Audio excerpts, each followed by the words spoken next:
Assalamualaikum teman-teman, jumpa lagi bersama saya Adim dan masih tetap membahas seputar gangguan asam lambung GERD anxiety psikosomatik.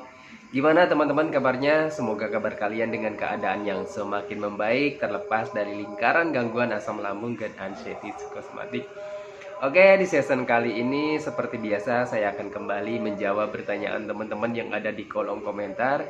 Seperti apa pertanyaan dan gimana pembahasannya? Simak videonya sampai selesai. Jangan skip agar kalian mengerti, agar kalian paham. Kalau misalkan kalian mengerti, kalian paham, insya Allah teman-teman ya, kalian akan bisa lebih mudah menangani setiap sensasi dari gangguan asam lambung GERD anxiety psikosomatik.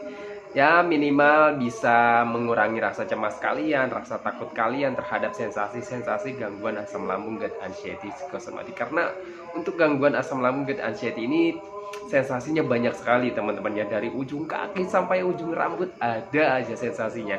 Kalau misalkan kitanya belum ngerti, belum paham dengan sensasi-sensasi yang sedang kita rasakan saat ini, itu bisa menjadi kecemasan dan ketakutan yang berlebihan. Itu pengalaman saya dulu ya teman-teman ya.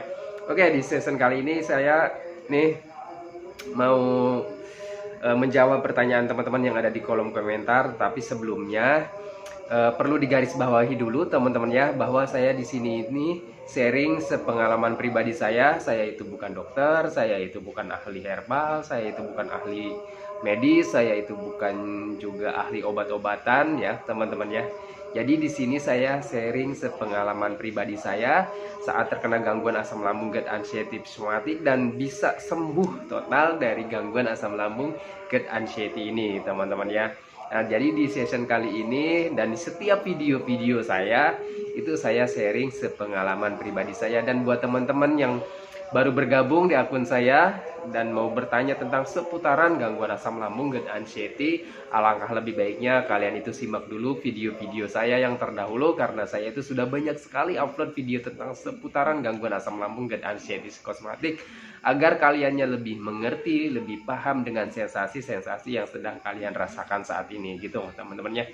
Oke, kembali lagi ke pembahasannya. Di sini saya sudah catatkan beberapa, semoga saja waktunya cukup ya untuk menjawab pertanyaan teman-teman, karena saya kan waktunya terbatas ya, karena HP-nya itu nggak kuat teman-teman ya untuk bikin video panjang-panjang. Mohon maaf dan doakan ya saya supaya ada rezekinya bisa ganti HP baru ya. Oke, pertanyaan pertama, Bang, kenapa jadi gak ada semangat ya? Orang yang terkena gangguan asam GERD anxiety psikosomatik teman-teman ya, pengalaman saya pribadi itu memang nggak pernah ada semangat. Kenapa nggak pernah ada semangat? Karena kita itu selain terkena gangguan medis, kita terkena gangguan pikiran teman-teman ya, gangguan psikis ya. Jadi psikis itu kan terdiri dari pikiran, perasaan gitu teman-teman ya, emosi gitu teman-teman ya. Jadi itu tergabung dari jadi psikis gitu teman-teman ya. Jadi psikis itu dari perasaan, mental, emosi gitu teman-teman ya. Jadi kenapa kita itu nggak ada jadi hilang semangat, itu karena kita itu selalu berpikir tentang penyakit, tentang sensasi. Jadi pikiran-pikiran kita itu selalu ataupun terlalu fokus dengan sensasi-sensasi gitu teman-teman ya. Ataupun kita selalu berpikir bahwa sensasi yang kita rasakan itu adalah sensasi penyakit yang berbahaya gitu teman-temannya. Seperti pengalaman saya seperti itu, saya itu nggak ada semangat teman-temannya, dulu itu hilang semangat ya, karena kita itu merasa umur kita itu nggak panjang lagi gitu teman-temannya. Kita itu selalu merasa bahwa penyakit yang kita derita itu adalah penyakit yang berbahaya, penyakit yang akan membuat kita itu gitu ataupun mati ya, nggak usah lagi, matilah ya gitu teman-temannya. Jadi biasanya orang-orang yang terkena gangguan asam itu menyebut mati itu dipendekin karena takut ya, rasa takutnya masih tinggi ya. Jadi nyebut mati itu jadi gitu teman-temannya. Padahal kalau misalkan kita nyalinya kuat gitu, kita ya mati aja gitu ya, bilang mati ya mati aja gitu, nggak usah gitu. M-nya apa ya? Oke, jadi untuk hilang semangat gitu, jadi kenapa jadi nggak ada semangat itu karena pikiran kita itu terlalu fokus dengan penyakit, dengan sensasi, dengan penderitaan kita gitu teman-teman ya. Coba mulai dari sekarang, kalau teman-teman itu masih hilang semangat, nggak ada semangat untuk melakukan sesuatunya, paksakan saja teman-teman ya. Kenapa harus dipaksakan? Ya karena dengan dipaksakan kita itu akan terbiasa ya, kita harus melatih ya gitu teman-teman ya. Kita harus melatih bergerak ya, sering jalan-jalan ya, sering hiburan teman-teman. Nanti lambat laun ketika kalian pikirannya teralihkan oleh pemandangan, oleh orang lalu lalang, oleh karena kitanya sering bergerak gitu, sering bersosial, nanti itu hilang sendiri pemikiran-pemikiran negatifnya, terkikis teman-temannya, karena kita itu pikiran kita itu sudah terlatih memikirkan penyakit, memikirkan hal-hal negatif gitu, memikirkan ketakutan-ketakutan, itu sudah terlatih, sudah tertanam. Jadi harus dikikis ya, pemikiran-pemikiran negatif itu harus dikikis oleh pemikiran-pemikiran positif gitu teman-temannya. Jadi kalian itu kalau misalkan kalian gak ada semangat, jangan kaliannya males. Udahnya kalian gak ada semangat, jadi kaliannya males. Males gerak, males latihan ya teman-teman. Mau sampai kapan gitu teman-teman, kalian bisa bebas ataupun lepas dari gangguan asam lambung dan anxiety-nya gitu ya.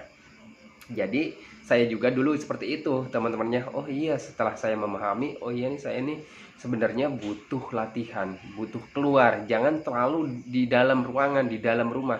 Kalau misalkan kita malah murung terus di dalam ruangan, di dalam rumah, nggak mau keluar teman-teman ya, nggak mau latihan ya, nggak mau sampai kapan kita terus ada di lingkaran itu teman-teman ya. Nah, saran saya buat teman-teman ya, kalau misalkan kalian ingin mengeluarkan lagi ataupun menimbulkan lagi semangat kalian ya teman-teman ya, ya kalian latihan keluar ya. Mau sampai kapan kalau misalkan nunggu aja gini ya, rebahan, tiduran di dalam ruangan, di dalam rumah, nunggu semangat datang ya? Mau sampai kapan semangat itu kalau kitanya nggak memaksakan semangat ya, mengeluarkan semangat kita ya, mau sampai kan nggak akan datang sendiri gitu teman-teman ya. Oke ya. Terus sulit senyum ya, itu tadi ya teman-teman ya, sulit senyum, nggak ada kebahagiaan. Kenapa nggak ada kebahagiaan ya? Karena pikirannya kitanya terlalu fokus dengan sensasi, terlalu fokus dengan penyakit, terlalu fokus dengan penderitaan gitu teman-teman ya. Kita itu setiap harinya selalu rasakan sensasi.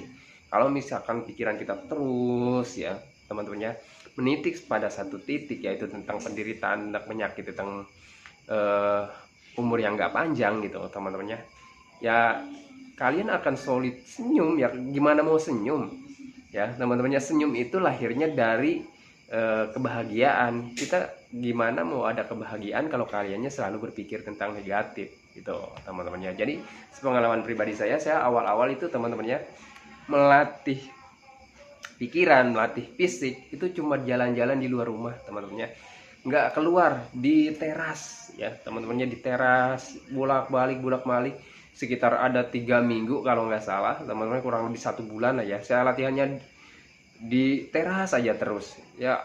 Dulunya saya itu jarang keluar rumah. Kegiatan saya di sehari-hari saat terkena gangguan asam dan anxiety itu cuma rebahan, tiduran, jarang keluar rumah teman-temannya. Paling ya pokoknya cuma ke dapur, ke rumah, udah gitu aja teman-temannya, ke kamar, udah gitu aja ya. Saya dulu kegiatan saya seperti itu. Tapi ketika saya memahami bahwa saya itu butuh pembiasaan, butuh latihan gitu teman-teman, akhirnya saya membiasakan jalan-jalan di teras, memberanikan diri, lalu bisa lagi berjemur sambil jalan kaki di pelataran rumah. Setelah itu semakin berani saya latihan untuk ke warung, bolak-balik ke warung gitu teman-teman ya. Yang nggak belanja, maksudnya ke sekitaran warung gitu teman-temannya. Warung kan ada di depan rumah gitu teman-temannya. Nah setelah itu makin berani saya jalan-jalan agak lebih jauh ke sawah gitu teman-temannya, lihat pemandangan hijau, terus juga lihat pandangan jauh. Jadi pandangan kita itu jauh gitu teman-teman. Kalau misalkan pandangan kita jauh dengan memandang pemandangan yang hijau, itu pikiran kita itu terbuka gitu teman-teman, yang nggak selalu terus menerus memikirkan tentang penderitaan, tentang penyakit, tentang sensasi, tentang umur yang nggak panjang gitu teman-temannya. Cobalah lakukan itu dengan rutin, dengan konsisten teman-teman, insya Allah kalian akan lebih cepat terlepas dari gangguan asam lambung dan anxiety. Oke, pertanyaan kedua, Bang, kenapa sering lemes lesu? Lemes lesu itu wajar ya. Yang pertama yaitu dari asupan makan ya teman-teman. Coba perhatikan asupan makan kalian, apakah makannya udah banyak apa belum. Kalau misalkan belum bisa makan banyak, coba makannya sedikit-sedikit tapi sering gitu teman-teman ya. Kalau belum bisa makan banyak, biasanya orang yang terkena gangguan asam dan anxiety itu kan makan sedikit aja itu kan udah kembung, udah begah gitu teman-teman ya, udah naik ke bagian dada gitu teman-teman, udah sesek gitu ya. Jadi makannya kalian itu harus sedikit-sedikit tapi sering. Kenapa harus sering ya? Karena supaya kebutuhan tubuh kalian itu setiap harinya, setiap jamnya, setiap detiknya itu tetap terpenuhi gitu teman-teman ya. Kan itu ya teman-teman. Jadi orang yang terkena gangguan asam itu makan belum bisa banyak ya teman-teman. Jadi ada fase-fasenya. Saya itu kan dulu juga ada di fase jarang lapar ya teman-teman, nggak ada rasa lapar gitu ya teman-teman. Terus juga sering lapar, tapi giliran kita isi perutnya dengan makanan atau dengan makan gitu teman-teman ya, itu baru 2-3 suap itu udah kembung, udah kenyang, udah begah gitu teman-teman ya. Nah jadi saya itu dulu diakalin ya, caranya itu sedikit-sedikit tapi sering makannya gitu teman-teman ya. Terus kalau misalkan kalian nggak ada nafsu makan, apapun yang terjadi, makan itu harus tetap masuk walaupun kalian itu tidak ada nafsu makan gitu teman-temannya. Karena apa? Karena orang sakit itu butuh makan teman-temannya. Bahkan bukan hanya orang sakit, orang yang sehat juga kalau nggak makan akan sakit gitu teman-temannya. Jadi usahakan walaupun nggak ada nafsu makan ya kalian harus makan gitu teman-teman. Saya itu dulu cara makannya saya sambil nonton HP, sambil nonton TV, bahkan sering di luar rumah gitu teman-teman, sambil liatin orang lalu lalang ataupun orang yang lagi ngobrol walaupun dari jauh gitu teman-temannya. Jadi supaya pandangan kita, jadi makan itu supaya nggak terasa gitu, satu suap sambil liatin orang gitu ya, satu suap sambil liatin orang lagi pada ngobrol, lagi pada lalu lalang lewat gitu teman-temannya. Jadi gitu aja teman-temannya, tapi nggak sadar nanti habis aja nasinya gitu teman-temannya. Itu yang sering saya lakukan teman-temannya. Pinter-pinter akalin aja gitu teman-temannya. Yang intinya gimana caranya kebutuhan untuk tubuh kalian setiap hari, setiap jamnya harus terpenuhi gitu aja teman-temannya. Oke lanjut ya. Bang, kenapa lambung selalu merasa perih? Ya gitu ya teman-temannya, orang yang terkena gangguan asam GERD anxiety itu kalau misalkan kalian belum sembuh asam lambungnya, pencernaannya ataupun lambungnya gitu teman-temannya, ya pasti akan selalu merasa perih gitu teman-temannya. Kadang perih seperti ditusuk-tusuk, kadang perih seperti diiris-iris gitu teman-temannya. Mungkin saja nih teman-temannya, pencernaan kita itu atau lambung kita itu kan lapisan mukosanya mungkin menipis gitu teman-temannya, mungkin ya teman-temannya. Karena dulu saya pernah diunjukin gambar oleh dokter ya teman-temannya, walaupun saya nggak endoskopi, tapi dokter waktu itu nggak kasih lihatnya gambarannya kalau misalkan lambung radang ya teman-teman, ataupun luka, ataupun lapisan mukosanya tipis menipis gitu teman-temannya, itu saya dikasih unjuk sama dokternya, gambarannya seperti ini mas, kalau misalkan lambungnya begini gitu teman-teman. Jujur waktu itu saya takut teman-temannya, karena ya saya itu waktu itu bukan hanya terkena gangguan medisnya, bukan hanya terkena gangguan lambungnya gitu teman-temannya, tapi waktu itu saya mengalami yang namanya anxiety disorder, jadi kecemasan yang berlebihan. Orang yang terkena anxiety disorder teman-temannya, jangankan dikasih lihat gambaran ya, mendengar informasi aja teman-temannya, awas loh, gangguan lambung itu, penyakit lambung ataupun asam lambung itu berbahaya. Nah itu teman-temannya, itu mental kita udah down, pikiran kitanya itu selalu pasti tentang kematian. Ya udah berarti kita itu selalu berpikir, waduh umur gue udah nggak panjang lagi nih, selalu berpikir seperti itu teman-temannya. Apalagi ini saya waktu itu dulu dikasih gambaran teman-temannya oleh dokter, itu dikasih gambaran layar lebar nih teman-temannya, seperti monitor gitu teman-temannya, diunjukin nih mas kayak gini gitu teman-temannya sama dokternya gitu teman-temannya. Waktu itu saya memang bukan dirujuk ya, tapi disarankan kalau misalkan masnya ingin lihat lebih detail, masnya endoskopi katanya gitu. Nah waktu itu saya nggak berani teman-temannya, nggak berani endoskopi. Kenapa? Ya saya diunjukin dari gambarnya aja saya udah gemeteran, udah takut, udah pikiran kemana-mana, apalagi endoskopi gitu teman-temannya. Tetapi buat kalian, kalau misalkan kalian dirujuk oleh dokter harusnya endoskopi, lebih baik endoskopi teman-temannya, supaya nanti penanganannya lebih tepat gitu teman-temannya. Tapi untuk saya pribadi nggak lakukan endoskopi karena saya takut teman-temannya. Tetap yang saya lakukan itu pemeriksaan USG, terus juga rongsen ya teman-teman, USG, rongsen, terus udah sih ya teman-teman. Terus periksa jantung ya teman-temannya, EKG ya, periksa jantung itu EKG. Nah itu aja sih teman-teman. Terus juga cek urin, cek darah itu aja teman-temannya. Tapi untuk endoskopi saya enggak teman-teman, karena saya takut gitu teman-temannya. Oke, lanjut ya. Jadi untuk lambung sering perih itu nanti dikasih obat sama dokter teman-teman. Tetapi pengalaman pribadi saya saat 7 bulan saya berobat, konsumsi obat-obatan lambung teman-temannya, asam lambung dan lain-lain, itu ya tetap perih teman-temannya, selalu merasa perih ya. Nggak tahu kenapa, mungkin nggak cocok ataupun gimana, nggak tahu ya teman-temannya.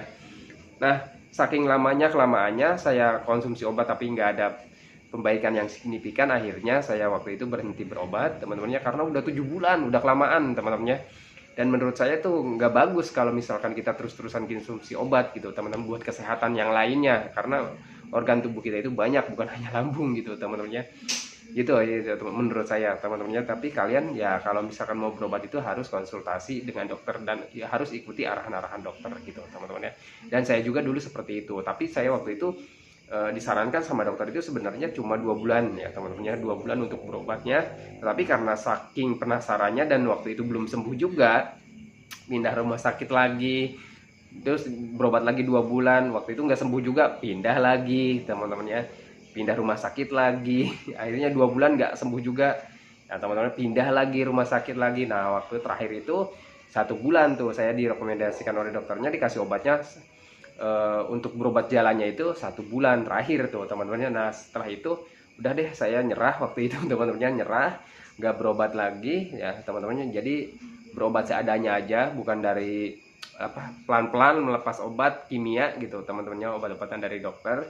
Nah waktu itu saya diselingi dengan herbal-herbalan, rempah-rempahan gitu teman-temannya. Intinya saya selama 1 tahun itu nggak lepas dari yang namanya rempah gitu teman-temannya, rempah ataupun herbal. Tetapi ya tetap teman-temannya nggak ada pembaikan yang signifikan selama pikiran kita selalu fokus dengan penyakit sensasi gitu teman-teman. Terus juga kita nggak mau bisa merubah pola hidup kita, merubah pola pikir kita gitu teman-temannya. Jadi saya itu bisa sembuh totalnya dengan menerapkan metode 3P. Bukan berarti obat ataupun herbal enggak membantu teman-teman ya. Obat herbal itu membantu. Mungkin kalau misalkan awal-awal saya nggak konsumsi obat, mungkin ya nggak akan bisa sampai sekarang gitu teman-temannya gitu teman-teman. Jadi pertamanya itu saya juga konsumsi obat-obatan dari dokter gitu teman-teman, dan ikuti arahan-arahan saran-saran dokter juga gitu teman-temannya.